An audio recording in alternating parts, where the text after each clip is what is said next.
Doctor Baba Saheb Ambedkar open university.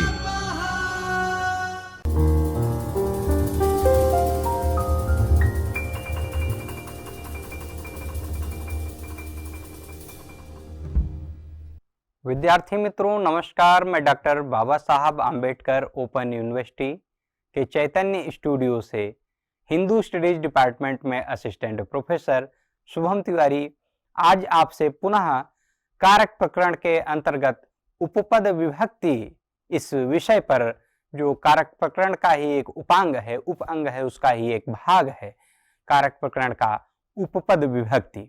उपपद विभक्ति में हम ये जानेंगे कि विभक्ति का प्रयोग कैसे होता है, हम कौन सी विभक्ति का कहाँ पर प्रयोग करते हैं। तो कारक में हमने एक प्रमुख रूप से कुछ सीखा था कि विभक्तियां कैसे प्रयोग में आती हैं, कौन से वचन के साथ, कौन से कारक के साथ कौन सी विभक्ति ऐसे आती है। फिर उपपद विभक्ति क्या है, यह भी कारक प्रकरण के अंतर्गत एक भाग है। तो आज हम इस संवाद सत्र में इसका अध्ययन करेंगे। तो विद्यार्थी मित्रों, कारक प्रकरण के अंतर्गत जो उपपद विभक्ति है उसको हम आज सीखेंगे। तो जैसा कि हम देख पा रहे हैं कि कारक प्रकरण और कारक प्रकरण में उपपद विभक्ति, तो जो क्रिया से जिसका सीधा संबंध होता है, हमने ऐसा अध्ययन किया था, उसको कारक कहते हैं। और अन्य पदों के आधार पर लगने वाली विभक्ति को उपपद विभक्ति कहते हैं। क्रिया के आधार पर जो इसका प्रयोग होता है, क्रिया से जिसका सीधा संबंध होता है, वह कारक होता है।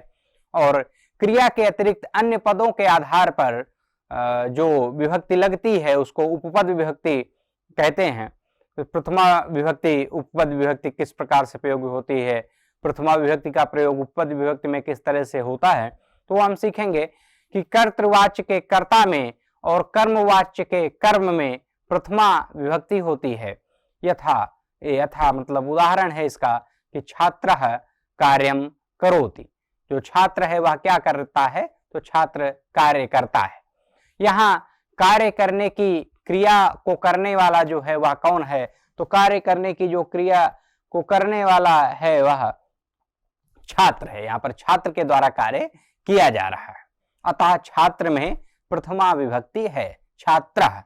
इसके संस्कृत में शब्द रूप चलते हैं, जैसे हम सुनते हैं कि रामः रामो रामा, तो छात्रः छात्रो छात्रा, ऐसे उसके शब्द रूप हैं। तो यहाँ पर प्रथमा विभक्ति एक वचन का प्रयोग है, छात्रः। तो अतः छात्रा में प्रथमा विभक्ति है, प्रथमा मतलब पहली प्रथमा विभक्ति है। अन्य उदाहरण हम देखें तो रामः वनम गच्छति। राम जो है वह कहाँ जाता है, तो राम वन को जाता है, रामः वनम गच्छति। लेखक पत्र लिखता है, तो लेखकः पत्रम लिखति। लेखक जो है वह पत्र लिखता है, इसके लिए हमने प्रयोग किया लेखकः पत्रम। पत्रम मतलब पत्र को, लिखति मतलब लिखता है। फिर कारक प्रकरण के अंतर्गत यही उपपद विभक्ति इसका जो ये भाग है। तो हम देखते हैं कि छात्रेण कविता पठ्यते, यह वाक्य कर्मवाच्य है। कर्तृवाच्य कर्मवाच्य, जैसे हम उसको देखते हैं जहां पर कर्ता प्रधान है वह कर्तृवाच्य है, जहां पर कर्म की प्रधानता होती है वह कर्मवाच्य होता है। जिसमें कर्म कविता का पढ़ना प्रधान है, अतः कविता में प्रथमा विभक्ति हुई। छात्रेण कविता पठ्यते, मतलब छात्रेण मतलब छात्रों से या छात्रों के द्वारा क्या किया गया, तो कविता पठ्यते यानी कि कविता पढ़ी गई या कविता पढ़ी जाती है। तो यहाँ पर मुख्य कार्य जो है वह कविता का पढ़ना है। कर्म जो है, पढ़ना एक क्रिया है, तो जो कर्म है, जो क्रिया है, कर्म क्रिया के लिए होता है। कर्म मतलब जो हम कार्य करते हैं वो क्रिया, तो उसका इस वाक्य में प्राधान्य है, उसकी प्रधानता है। तो जो इसको संस्कृत में अनुवाद में लिखा कि छात्रेण कविता पठ्यते, यानी कि छात्रों से या छात्रों के द्वारा कविता पढ़ी जाती है। अतः कविता में प्रथमा विभक्ति का प्रयोग हुआ है। कविता में हम देखते हैं कविता शब्द ही ऐसे प्रयोग हुआ है, ये शब्द रूप है। आगे हम जब सीखेंगे तो शब्द रूप ऐसे चलते हैं, लता लते लता, वैसे ही कविता का ऐसा एक रूप आया है। तो ये आकारांत स्त्रीलिंग कविता, इस तरह से इसका हम देखते हैं। तो अतः कविता में प्रथमा विभक्ति का प्रयोग है। जो संस्कृत व्याकरण में जो कारक प्रकरण में हम लोग पढ़ रहे हैं, तो प्रथमा उपपद विभक्ति का प्रयोग किया। फिर प्रातिपदिकार्थ मात्र में एवं उसकी अपेक्षा लिंग, परिमाण एवं वचन मात्र के आधिक्य में प्रथमा विभक्ति होती है। जैसे वृक्षः देखते हैं हम, नदी, लता, फलम, फलम मतलब फल, रामः पठति, ऐसा एक वाक्य बनते हैं। और इति के अब कंडीशन है ऐसे जो देते हैं उपपद विभक्ति के अंतर्गत जो पढ़ रहे हैं कि इति के योग में प्रथमा विभक्ति होती है। उदाहरण है कि वयम इमं कालिदास इति नामना जानीमः। इसका अर्थ यह हुआ कि वयम मतलब हम सब, इमं मतलब इनको, कालिदास इति नामना कालिदास इस नाम से, इति मतलब इस, कालिदास इस नाम से या कालिदास नाम से, जानीमः मतलब जानते हैं। तो इति के योग में प्रथमा विभक्ति होती है। फिर द्वितीय विभक्ति जो है वह उपपद विभक्ति के अंतर्गत, उपपद विभक्ति प्रकरण में कहाँ कहाँ उसका प्रयोग होता है हम जानेंगे। तो द्वितीय विभक्ति का देखते हैं तो कर्म पदम, द्वितीय विभक्ति में इसकी कर्म पद की जो होती है वह द्वितीय विभक्ति होती है। कर्ता ने कर्म को, ऐसा हमने पढ़ा था, तो उसका जो एक जो कि उसका पहचानने का क्या तरीका है, उसका पहचान का चिन्ह क्या है, तो कर्ता ने कर्म को करण से, ऐसे ऐसे करके हमने चर्चा की थी। तो कर्म पदम यानी कि कर्म की द्वितीय विभक्ति होती है। उदाहरण यथा मतलब जैसे, या उदाहरण युवती नदीम पश्यति। युवती जो है, कोई महिला है, वह क्या करती है, नदीम पश्यति यानी कि नदी को देखती है। इस वाक्य में युवती को नदी देखना सर्वाधिक अभीष्ट है। अभीष्ट का अर्थ होता है उसका मनचाहा, या जो कार्य व्यक्ति को पसंद आए उसको अभीष्ट बोलते हैं। अभीष्ट वर यानी कि मनचाहा वरदान या मनचाहा वर, एक ऐसा शब्द आपने सुना होगा। तो इस वाक्य में युवती को नदी देखना सर्वाधिक अभीष्ट है, जो युवती है उसको नदी देखना सर्वाधिक अभीष्ट है। अतः नदी कर्म संज्ञा है और उसमें द्वितीय विभक्ति का प्रयोग किया गया है। इसी प्रकार अहम फलम इच्छामि, मैं फल की इच्छा करता हूं, या मैं फल की इच्छा रखता हूं, मैं फल खाने की इच्छा रखता हूं, ऐसा बोल सकते हैं। तो यहाँ मुझे फल अभीष्ट है, यहाँ पर हमको क्या चाहिए या हमको क्या सर्वाधिक जो प्रिय है वह फल है। अतः यहाँ एक कर्म संज्ञक है। कर्म संज्ञा जैसा कि हमने देखा, उदाहरण में हमने चर्चा की कि द्वितीय विभक्ति जो होती है वह कर्म पदम यानी कि कर्म पद की, या कर्म का जो पद होता है, कर्म क्रिया को जो प्रदर्शित करने का जो एक वाक्य होता है, जो शब्द होता है, उसमें द्वितीय विभक्ति का प्रयोग किया जाता है। फिर कारक प्रकरण के इसमें हम देखते हैं कि कर्तृवाच्य के वाक्यों के कर्म में द्वितीय विभक्ति लगती है। जो कर्तृवाच्य होते हैं उनके वाक्यों के कर्म यानी कि वाक्यों की क्रिया में द्वितीय विभक्ति होती है, द्वितीय विभक्ति का प्रयोग होता है। लगती है मतलब प्रयोग होता है। यथा मतलब जैसे, या उदाहरण हम देखें, सः प्रतिदिनम ग्रंथम पठति, वह प्रतिदिन क्या करता है, ग्रंथ पढ़ता है, प्रतिदिन वह ग्रंथ पढ़ने का कार्य करता है। तो यहाँ पर ग्रंथ को पढ़ना ही कर्ता का कर्म है। अतः ग्रंथ में द्वितीय विभक्ति है, या ग्रंथ में द्वितीय विभक्ति का प्रयोग किया गया है। फिर अभी उसकी कुछ जो होती हैं उसमें उपपद विभक्ति के अंतर्गत कुछ कंडीशंस होती हैं, कुछ शर्तें होती हैं, कुछ बाध्यताएं होती हैं कि इनके योग में या यह शब्द आने पर द्वितीय विभक्ति का प्रयोग किया जाता है या द्वितीय विभक्ति का प्रयोग होता है। तो वह कौन कौन से शब्द हैं? अभितः मतलब सामने, परितः मतलब चारों तरफ, समया मतलब पास, निकषा मतलब पास, हा मतलब खेद प्रकट करने में हा या हे राम ऐसे वाक्य बोलते हैं।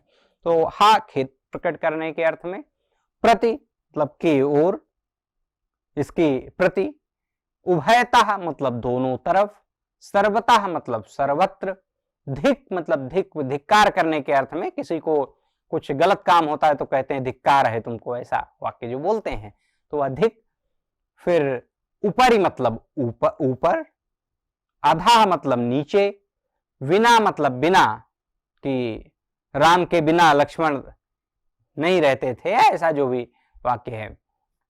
तो अंतरा मतलब बिना, अंतरेण विना, ये विना के भिन्न भिन्न अर्थों में प्रयोग होता है और इनके योग में द्वितीय विभक्ति होती है। अगर ऐसे शब्द आते हैं तो वहां पर द्वितीय विभक्ति होती है।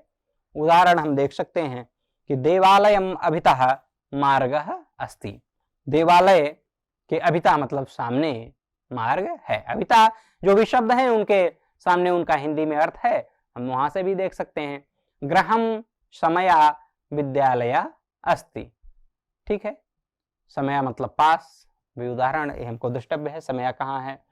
मम गृहम परितः उद्यानम अस्ति, परितः मतलब चारों तरफ, मेरे घर के चारों तरफ उद्यान है, यानी कि चारों तरफ उद्यान है तो उद्यान के बीच में उसका घर होगा या उद्यान के पास में, ऐसा होगा। और फिर देखें तो गृहम समया विद्यालय अस्ति, सरोवरम निकषा शीतलः समीरः वहति। सरोवरम निकषा शीतलः समीरः, समीर मतलब वायु या हवा, वहति मतलब बहती है। सरोवर के जो पास में है वह जो शीतल हवा है वह बहती है। फिर देखते हैं हा विश्वासघातिनाम, मतलब खेद प्रकट करते हैं कि उसने हमारे साथ विश्वासघात किया या हमको धोखा दिया। फिर अन्य वाक्य देखें तो दिनेशः सुरेशम प्रति किमपि न कथयति। दिनेश सुरेश के प्रति या सुरेश के लिए किमपि मतलब कुछ भी नहीं कहता है। दोनों मित्र होंगे तो उसके प्रति या उसकी कोई बुराई नहीं करता होगा, इसका ऐसा हम ले सकते हैं। मम गृहम उभयतः शस्यानि सन्ति, शस्य बोलते हैं फसलों को, तो मम गृहम उभयतः, तो उभयतः का हमने वहां पर ऊपर अर्थ देखा है कि दोनों तरफ। तो मम गृहम उभयतः मतलब हमारे घर के दोनों तरफ क्या है, फसलें हैं, खेत होगा, फसलें लगी होंगी। नदीम सर्वतः वृक्षा सन्ति, नदी यहाँ पर सर्वतः शब्द का प्रयोग हुआ कि सब ओर या सर्वत्र, तो नदीम सर्वत्र मतलब सर्वथा नदी के आसपास वृक्ष हो जाते हैं, संभवतः हम लोग देखते हैं जंगल जैसा नदियों के आसपास हो जाता है। और धिक मूर्खम मतलब मूर्ख को धिक्कार है, या कोई मूर्ख है तो उसको धिक्कार करने का मतलब बहुत खराब काम ऐसा कर रहे हो, खराब कार्य कर रहे हो, तो मूर्ख को धिक्कार करने का ऐसा इस अर्थ है इसका। और हमने देखा कि कौन कौन से वो शब्द हैं, अभितः, परितः, समया, निकषा, हा, प्रति, उभयतः, सर्वतः, धिक, ऊपर, और ऐसे विना, अंतरेण, इनके योग में जब ये शब्द आते हैं तो वहां पर द्वितीय विभक्ति का प्रयोग होता है।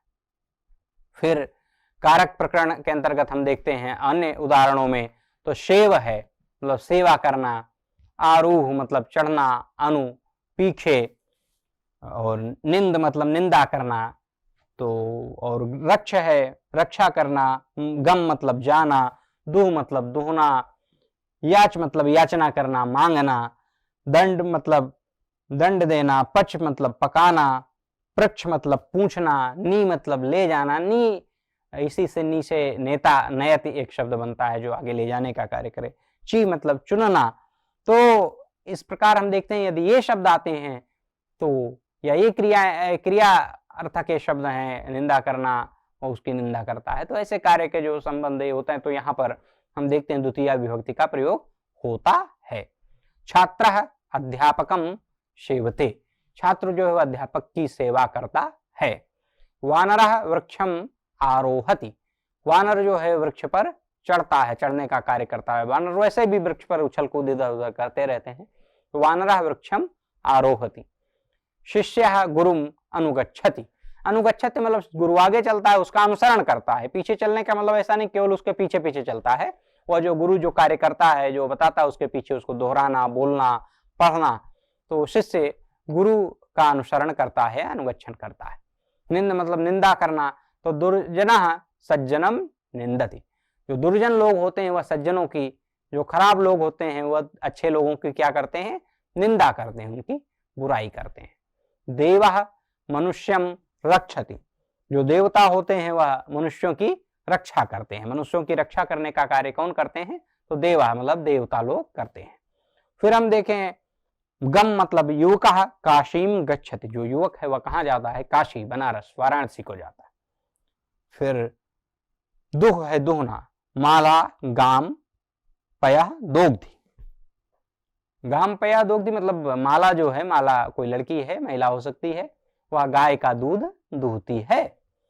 और फिर याच है मांगने का कार्य है, तो पुत्रः पितरम धनम याचते, पुत्र जो है वह अपने पिता से धन मांगता है, उसका कोई कार्य होगा, हो सकता है। और फिर पच है पकाना, तो नरेशः तांडुलान ओदनम पचति, जो पकाने का कार्य है तो वह जो चावल पकाने का कार्य करता है कौन? नरेश। दंड मतलब दंड देना, तो आरक्षकः चौरम शतम दंडयति, वह उसको दंड देने का आरक्षक जो है, जो सिपाही है, जो रक्षक है, वह चोर को दंड देता है।